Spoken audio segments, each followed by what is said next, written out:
boas a todos. Eu son Manuel, teño unha catarreira impresionante, así que desculpade se tuso como medio. Andas pasando e... Nada, antes de nada, primeiro agradecerle a Alberte sempre Alberte. Primeiro, antes de nada, agradecerle a Alberte as fotografías, que é un grandísimo fotógrafo. Se algún día podedes ser retratados por él, non perdedes a ocasión, é maravilloso. Debe ter unha especie de aplicación no móvil que embellece, estou falando galego, embellece considerablemente a xente. Ahora falando en serio, gracias a Alberte, non? Porque é o responsable de Editora. Calquer proxecto editorial que hoxe en día teña lugar na Galiza sempre ten que ser vendido nunha situación na que están pechando todas as librerías, na que están pechando as editoriais, na que, bueno, a nosa cultura semella efectivamente que non só está sendo vítima de constantes ataques, senón que efectivamente eses ataques están tendo o seu resultado. Que exista un proxecto como Editora sempre unha boa nova, un pequeno oasis dentro deste gran deserto que é o noso país. En segundo lugar, agradecervos que estedes aquí, supoño que é algo que dixeron os meus compañeiros. Sempre é unha boa cousa que a xente acuda aos recitais de poesía. Habitualmente este tipo de eventos suelen ser multitudinarios. Hoxe, temos un pequeniño, sempre máis íntimo, non? A veces tamén se agradece que non haxa tantísima xente nos recitais de poesía. En fin.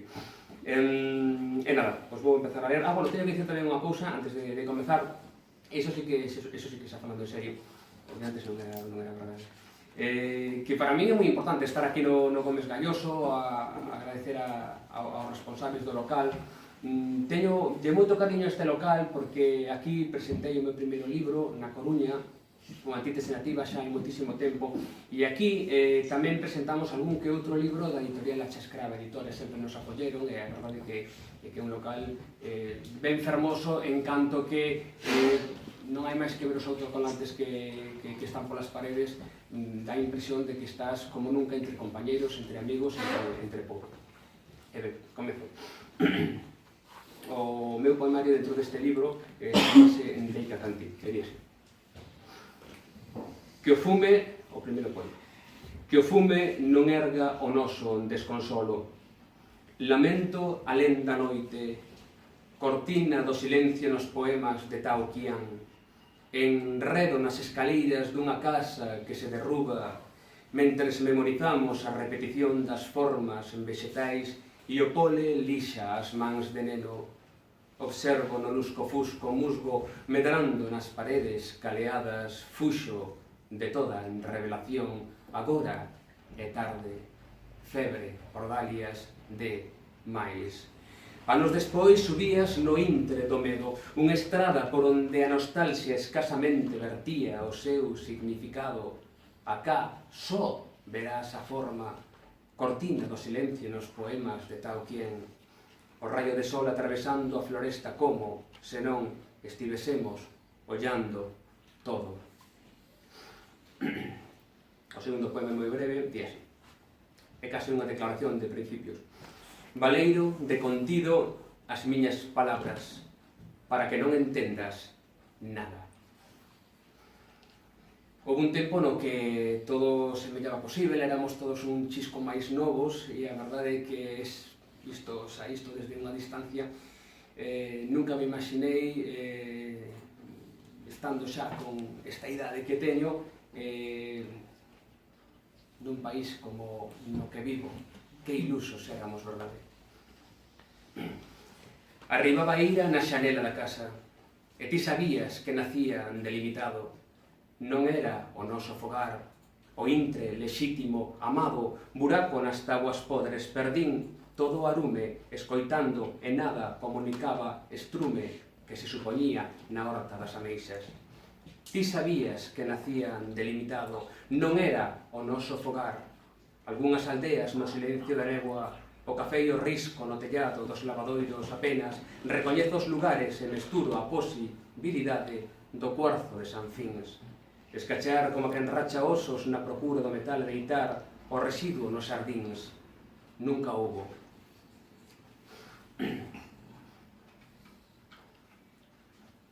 O seguinte, di así. se a folla que deitaba sobre a laxe escorda o torso desde o alto, baixo delas columnas doutro que pervive, as ansias morden as columnas doutro, se a folla que deitaba e deitou velaquí a estancia na ilusión de Boullé, dentro nacía árbore de todo aquilo que podería ser habitado, quizabes as columnas doutro, sentido baixo, se a folla que deitaba morden as columnas doutro termando de calquera lintel que xa contraria. E, bueno, vou ir finalizando xa. E, entón, pois, vamos a ver se ler isto, ou ler isto outro. Bueno, vai, ao seguinte, vai, sí. Non sei de que xeito mudou a liña. Semellaba inevitável. Iamos botar abaixo as estruturas metálicas e reconstruir coa loanza de quen agarda o que novo é. Así habían estar dispostas as ruínas entre as cedras máis. Alguén tivo no valeiro dunha fonte sen auga un intre de desconsolo. Non sei de que xeito mudou a liña, muda todos e mudas algo, sabes que as follas seguirán entrando no corredor. A porta furada, a porta furada. E unha última cousa, xa alén dos poemas, e, bueno, é unha cousa que últimamente non estou dicindo, pero que sempre dixen en todos os recitais de poesía, e a verdade é que como os poetas temos a sorte de que de vez en cando nos poñedes un micro diante e entón podemos dicir cousas, non? Existimos, todo paga pena se o idioma existe e se o idioma permanece. No momento en que o idioma desapareza, e estamos moi perto de que iso aconteza, nada terá sentido, nin a propia existencia. Ningunha loita terá sentido, ningunha loita pagará a pena. Sen idioma, nada. Graciñas.